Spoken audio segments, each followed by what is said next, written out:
আমাদের ডাকাতিয়া নদীর পানি আলহামদুলিল্লাহ খুব দ্রুতই নেমে যাচ্ছে।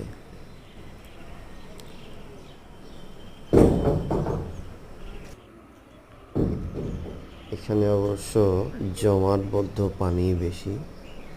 উপর থেকে ইন্ডিয়ার থেকে যে পানিগুলো নামে আমাদের এদিকে ঢালু হওয়ায় এদিকে পানি জমাটবদ্ধ হয়, তো যার ফলে আমাদের কিছু কিছু রাস্তাঘাটও ডুবে গিয়েছে। এখানে দেখতে পাচ্ছেন পানি বেশি হওয়ার কারণে এগুলা।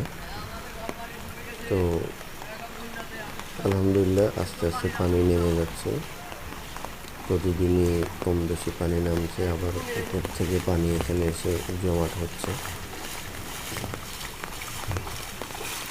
আরে বার ভিতরে হানি ঢুকি গেছে রে, রাস্তা ডুবি গেছে রে, আয় হায় হায় হায় রে, ডুবি গেছে রে।